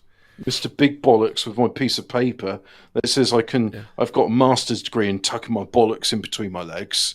SD Tucker. No coherent state infrastructure whatsoever remained to be built upon, hence 10 years of glorious chaos. So nothing to do with the CIA stirring up shit and getting people to smash everything up. With his hatred of capitalism, with his hatred for capitalism, love of traditional rural ways of life, distaste for big cities, big industries, and quasi-Marxist anti-Western sympathies, Gaddafi led a very green party indeed. That his nation nonetheless remained wholly reliant on its vast fossil fuel reserves, being sold on the open international free market during his 40-year reign of total hypocrisy, implies that whatever his many other literary shortcomings, Gaddafi at least managed to master the difficult art of irony. It's not easy being green. A country relies upon trade in order to do things. Yeah. Hypocrite much. Yeah. Why can't he just be like North Korea and have 1,000 people harvesting enough rice to feed 900? There's true self-sufficiency. Right, go then, Hobbit. Last half hour's all yours. Right, so, you know what? We've got do some unexplained histories. We're well behind on those. I sure do, but I want to say Donald Trump, he had a Fortean head-turning event recently. That was interesting. I thought it was interesting. Turns out there could have been 2 shooters. They think there was a shooter on the... So, there's 2 pictures... Yeah, so there was a shooter on the water tower. Well, we know. So the guy we were talking about with the long hair, he could have been the guy on the water tower. We know there was 2 shooters because the guy that was shooting Trump missed multiple times. Yeah. So the other sniper shot him and killed him. Yeah. And the bit which I'm really annoyed about is I saw, it was either last night or this morning, it was somebody reposted, and I can't remember where I saw it, a tweet, John McAfee, say they're gonna kill Trump in 2024, and they was like casting some sort of allusions to, and then they'll appoint Kamala Harris as president. They'll do it without anybody voting for her. There's some actually pretty good stories in Unexplained Histories of it. So let's have a look at the unexplained mysteries. What have we got? Deadly diseases. Why does plague keep plaguing humanity? Fingerprint analysis deepens mystery of Peru's mummified aliens. Oh, do you remember? Oh, did you want to do Extreme Eater dies during live stream of it? No, because they haven't got the video. Food. I haven't got the video of it, therefore it can fuck off. This is the thing. People were watching the live stream, that's how they know it happened. Yeah. But we're living in like some namby-pamby nanny state version of the internet, where instead of just like, oh, look at this cute video, and it turns out actually to be 1 man, 1 jar, 2 girls, 1 cup. Yeah. Now it's just like, oh, the details of this are too shocking to show you. I want to see the fatty bum die from eating too much. Oh, actually, no, I don't, because that would disturb me. But I want to have the choice to be able to go, like, click on it, and then immediately regret my actions as soon as I've seen the fateful Did you want event. to do scientists have scoured the internet for evidence of time travel then, Hobbit? No, I want to do fingerprint analysis of the mummies, but the mummified aliens. Do you remember? Oh, yeah. Oh, this is a good one for you guys. I found a Mandela effect the other day. Right, so do you remember a chocolate bar called Blue Ribbon? Yeah. Yes, I do. Yeah, you do. It's not called Blue Ribbon anymore. It's called Blue Riband. Blue Riband. Yeah, I remember it as Blue Riband. That's why I remembered it. Oh, really? Yeah. That's how you remembered it. Okay. Mm. Yeah, but at the same time, you'd think, why is it not called Blue Ribbon? Why is it Blue Riband?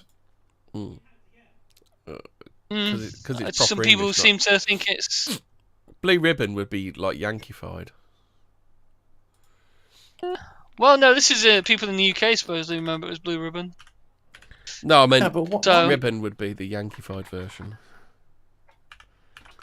What is a Riband? The Blue Riband is an unofficial accolade given to the passenger liner crossing the Atlantic Ocean in regular service with the record highest average speed.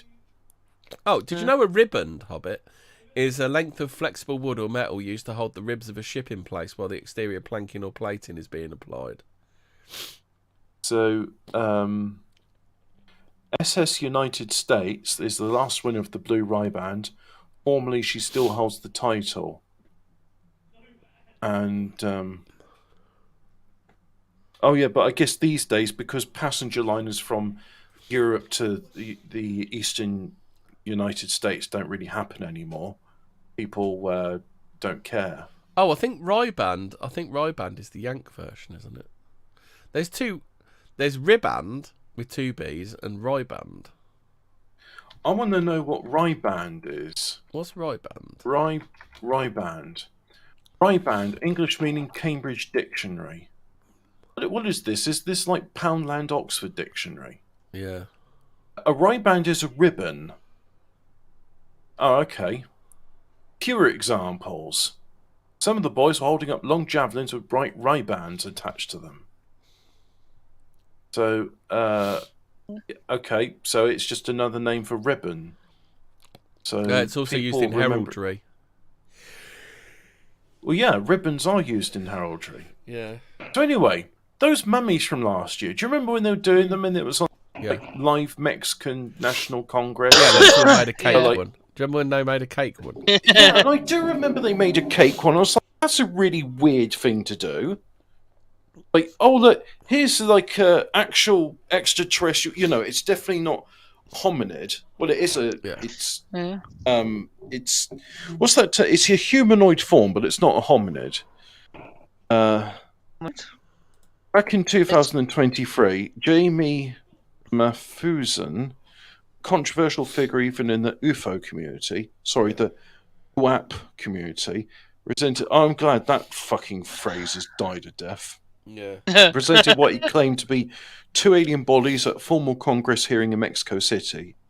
Supposedly found buried between the Peruvian cities of Palpa and Nazca in 2017. The 2 bodies reportedly contained unknown DNA and were, as Mawson put it, not from this earth. His claims went on to generate a great deal of controversy and debate, with experts slamming his discovery on the basis that the aliens thought to be little more than human mummies, except they don't look human, and they're tiny, and they're not human, and, like, seriously, they're not humanoid. Human. No, it just says human mummies. And it's like, mate, look, if you said humanoid, that's one thing, but you didn't. Dickhead. Despite this, however, the mystery surrounding Mawson's claims never really got away. Back in April, another alleged alien mummy was presented, and now, according to forensic analysis of the mummy's fingerprints, it seems there might genuinely be something strange going on. The prints were examined by former Colorado prosecutor and current defense attorney Joshua McDowell, who maintains they do not match any known human fingerprint pattern. He did not see any loops or whorls on the prints of fingers or on the towels, he told Mail Online with regard to analysis of a particular specimen known as Maria. I'm a former prosecutor. I'm a criminal defense attorney.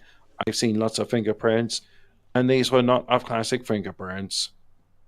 Maria's fingerprints weren't consistent with human prints. That said, this doesn't necessarily mean the mummies are alien. It could possibly have something to do with the way her skin was preserved, said McDowell. It's very odd. Do you remember that time we used the whole bog roll in a day that you said that was aliens? Yeah, that was Fortean, was it? So we got some comments. So the first one is, so another non-scientist promoting a gaff. I don't have to look at x-rays of this thing to go, yeah, that's not human. Yeah. It's not the right size and it's not the right shape. It's not human. I think the entire idea that extraterrestrial bodies keep popping up in South America is hilarious. I mean, who's going to take this crap seriously? Yeah, everybody knows extraterrestrial bodies only turn up in mainland America. Yeah, exactly. And then the first guy... Indeed, Hazard. You read Hazard's post. Indeed, what's next? Aliens found at Auschwitz. But this one, Pliny, he's the one that made the first comment. It says, these fucking ghouls need to be imprisoned for desecration. Yeah. You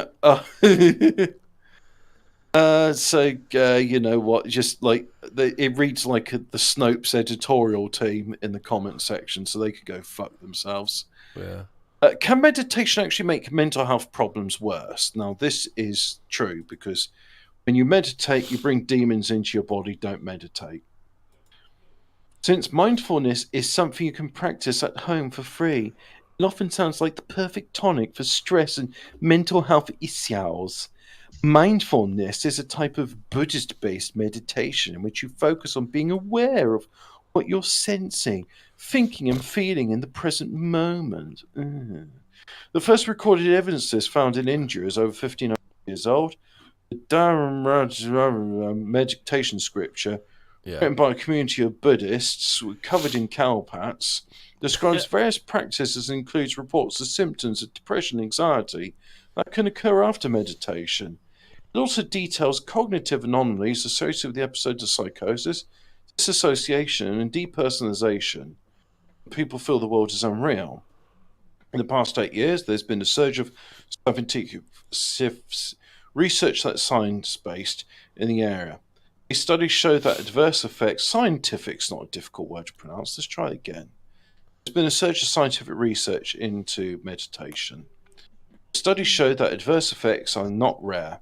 In a 2022 study, using a sample of 950 people in the US who meditated regularly, show that over 10% of participants experienced adverse effects which had a significant negative impact on their everyday life and lasted for at least a month. According to a review of over 40 years of research, Joe Biden was one of those people involved in that study. He practices meditation in the middle of a speech. Yeah. Oh, so over right. 40 years of research that was published in 2020, the most common, none of this malarkey, the most common adverse effects are anxiety and depression. These are followed by psychotic or delusional symptoms, disassociation or depersonalization, and fear or terror. Research also found that adverse... Or possession, as it could also be known. Yeah. Research also, if you get possessed by demons, you will be terrified. Research also found that adverse effects can happen to people with previous mental health problems. For those who have only a moderate exposure to meditation, and they can lead to long-lasting symptoms. Western world also had evidence about these adverse effects for a long time. In 1976, Arnold Lazarus, a key figure in cognitive behavioral science movement, it's an interesting name, Arnold Lazarus, said that meditation, when used indiscriminately, could induce serious psychiatric problems such as depression, agitation, and even schizophrenic decompensation. Interesting use of the word decompensation. There is evidence that mindfulness can benefit people's well-being. The problem is that mindfulness coaches, videos, apps, and books rarely warn people about potential adverse effects. Professor of Management and ordained Buddhist teacher Ronald Purser wrote in his 2023 book that mindfulness... Oh, sorry, this is written in a strange way. Wrote in his 2023 book, Mindfulness, that mindfulness has become a kind of capitalist spirituality. And that us alone, meditation is worth $2.2 billion. Just to put a counterpoint to this article, if people go around being mindfulness, go around, clearing their mind, doing this without the benefit of drugs, it's going to cost some people some money. Not even kidding, dude. When the yoga studios popped up in town, these people got weird. Saw a lady jogging backwards a few months back. Yeah, no. Yoga is about demon worship. You assume there's various forms. I'm talking about mindfulness. Just sitting, clearing your mind, thinking about things like the big pharma have got a lot to fucking worry about if people go around like not meditating but like learning how to relax and clear their mind. I was just reading out the chat's comments. Go on then. Well, one of the things which I think might be happening to these people is their minds are so busy they've never heard their internal voice before. I mean, this happened to me. I don't have one. Yeah. Well, or they start hearing it for the first time and go, "My God, I'm hearing voices," and they've never heard their own thoughts before. Yeah, I mean, this happened to me today. I was doing a short drive, and I'm a bit annoyed actually because the idea of the short drive was agitate the oil in the car so I could use the oil pump to do an oil change, and got back home. Can't find the pipes for my pump, so that's good. But when I was there, I just thought, "Oh, you left your mobile at home." I was like, "Yeah," and now you're going to have to walk to the cash machine, get your cash out, and you're going to be bored because you're not going to be scrolling on TikTok or whatever. And it's like, "Oh God, I'm going to have to use my imagination." And then, my internal voice said, "I'm going to have to live here in the moment." But my internal voice said, "You're going to be bored, mate." I was like, "Oh, thanks a lot, imagination." So did you not just hear a voice in your head said, "What the fuck do you want me to do while we're walking there?" I'm not here to entertain you. To be honest, though, I quite enjoyed the walk. I just sort of looked at people, looked at cars, watched where I was going, didn't bump into people, and it was quite refreshing, really. Was your brain still complaining when he got back? Yeah, it was just like, oh, I'm so glad I'm back in the car and I can listen to audiobooks now, rather than having to listen to myself. No, I can get distracted. Yeah, this is quite boring now, Hobbit. But so like I say, I do just want people to think that if meditation works, and I'm not talking about the hippy dippy meditation, just sitting with yourself a moment, sorting your thoughts, clearing your mind, that kind of thing. If you're doing that, kind of Purdue Pharma are losing a customer, aren't they? Very much so. In conclusion, meditation is used as a well-being or therapeutic tool. The public needs to be informed about its potential for harm. And I think it's like any sort of thing which alters your consciousness, like drugs or stuff. It's like, look, you might find a benefit to this. There's also a downside to it. There are downsides. Yeah. There are also benefits. I mean, if you can't control your thoughts anyway, and then you're doing stuff like this, your thoughts are just going to fucking run away anyway, aren't they? If you know what I mean. You've got to keep doing it until you like gather your thought. That's the whole purpose of it, isn't it?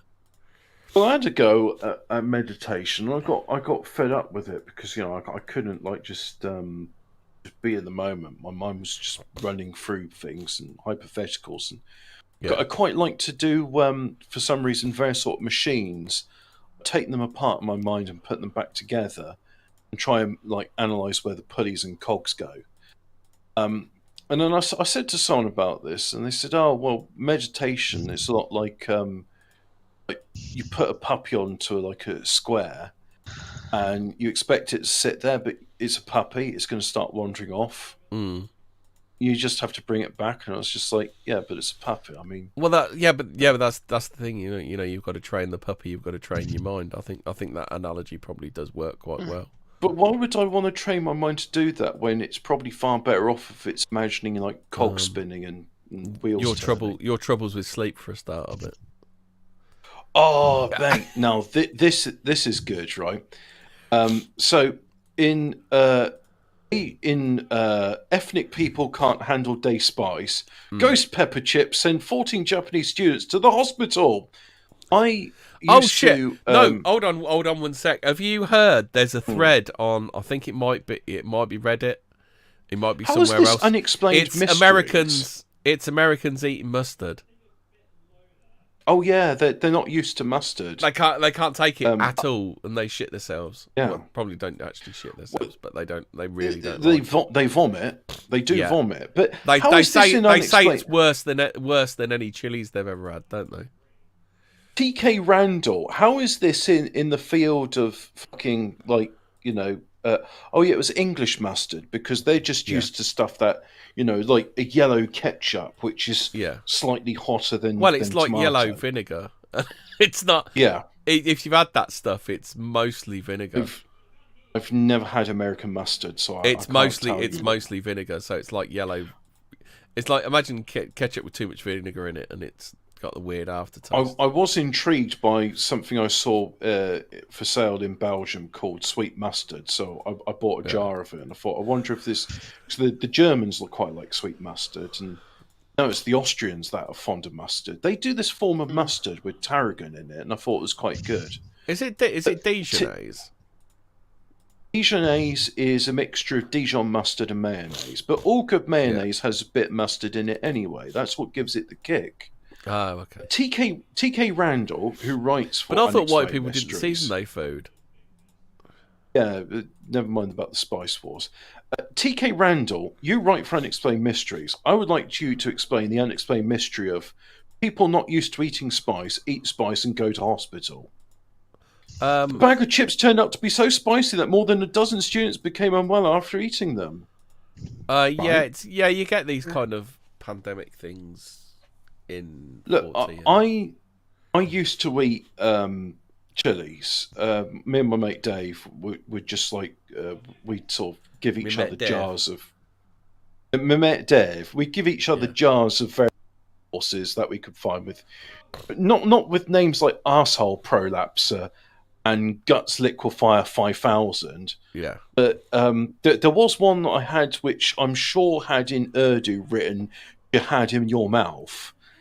And the funny thing is, over the taste of the heat, I could also taste armpit.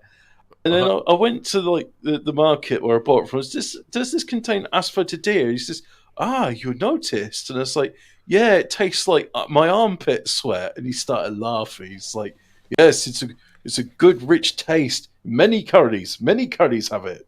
He says, you're like Bombay mix. Curries have armpit in it. He says, the taste in the garam, the gram flour noodles they have. That's asphodidea. So a little goes a long way, as in the case of Marmite.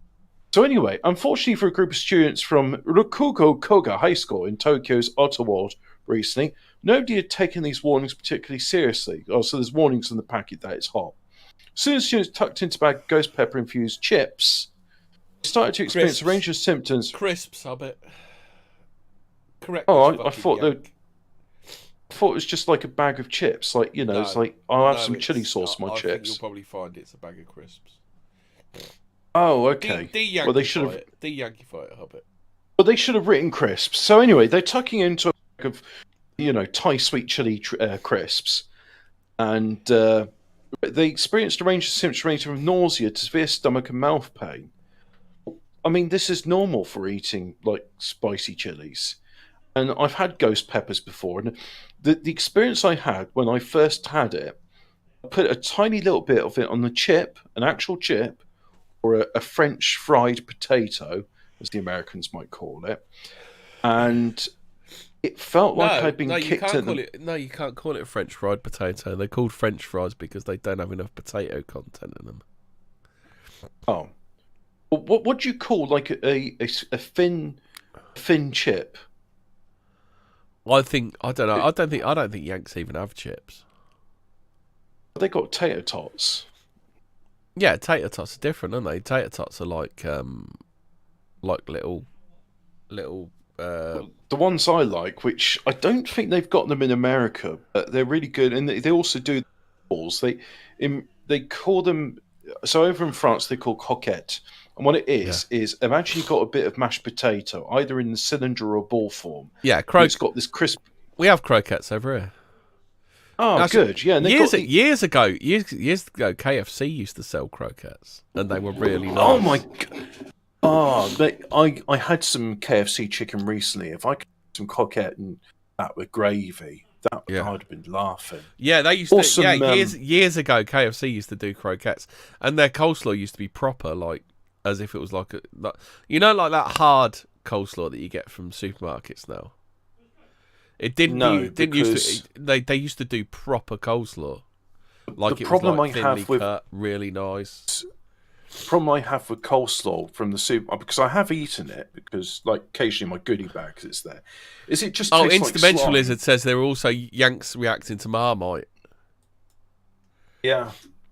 Well, Ian says Jaws 2's on the telly. Yep, that's very Fortean. The one which always gets me going is like Americans drink Iron Brew thinking like, oh, this is banned in the USA because it's deadly poisonous.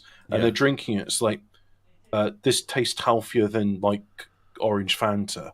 Because have you seen that orange Fanta? It looks like, have you ever had it where like, you found this water accumulating in the spare tyre well, and then you open up the plug and then all this rusty water comes out. Yeah. That's what orange Fanta in the United States looks like. Yeah. It is. I don't even think somebody's showing it a photograph of an orange on a phone screen. It's a bit like Sunny D, because Sunny D.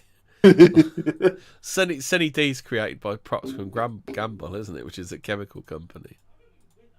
Then again, you could say the same of Ribena, which I don't think is made by GlaxoSmithKline anymore. They still make Lucozade, though. Right, here we go. 14 of them had to go to the school's medical room as some and rolling about on the floor due to extreme pain of eating a spicy snack.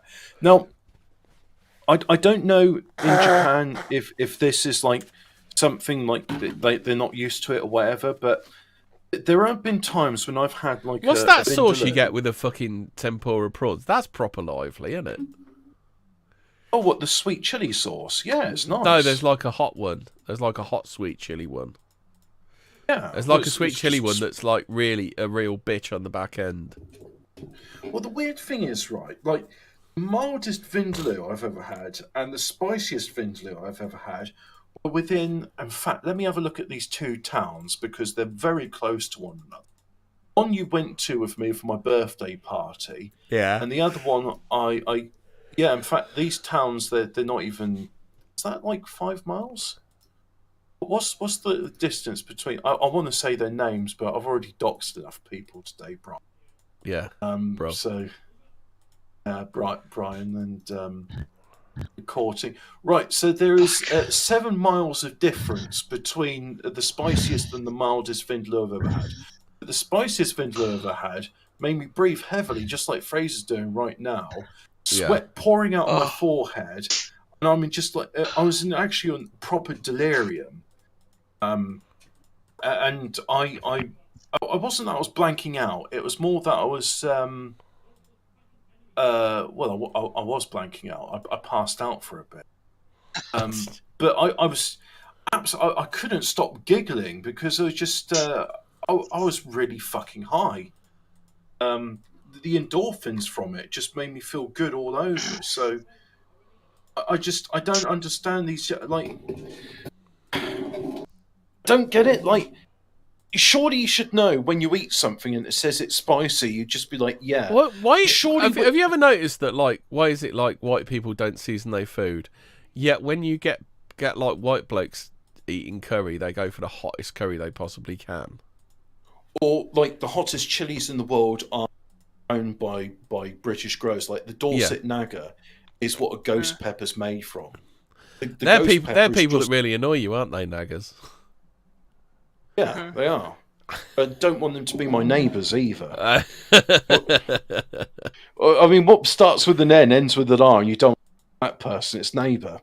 Yeah. So they ended up in hospital, but they're able to return to home. Because they basically went to hospital. It's like, right, have you ever eaten these things before? No. You're not paying? Yeah. Want some milk? Stop being funny. Go on then. It's like, look, here's. Do they here's even have? mint. Do they even have cow's milk over there? Here's like some. Here's some mint sorbet. Eat that. Yeah. And some yogurt. You'll be fine. It's a cucumber and mint writer. Have a tiger which testicle. Is what you're supposed. That's probably what they get. They've got. Here you go. Have a tiger testicle. Oh, it's like, look, how is it like, or what I want to know, is it like, hey, how many of these like crisps can you shove in your mouth in one go? Because in that case, be like, yeah, you know what, fair enough, you fucked up. Yeah. If it's just like one of them, they have like a crisp and then they go, oh yeah, that's a bit spicy. I'll have another 20 of those then. Oh, and I'll just have it in my hand, and then when my eyes start watering, I'll start rubbing my chili dust into my eye ducts. Tell you what that doctor should have done. He should have gone, here's a spoonful of cement. How about you harden the fuck up? Fucking vagina.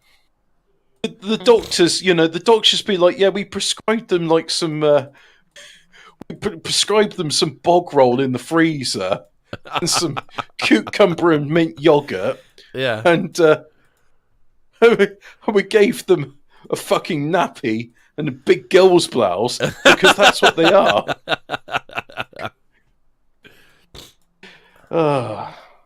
Imagine that, crying to the doctor because you've got a rumbly tummy because you had something very hot. Doctor, tongue hurty. This is the unexplainedmysteries.com, right? This is the unexplained mystery. Why did they go to the fucking doctor? Fucking Jesus. The unexplained mystery of Japs try spicy crisps and decide to go to doctor. Yeah.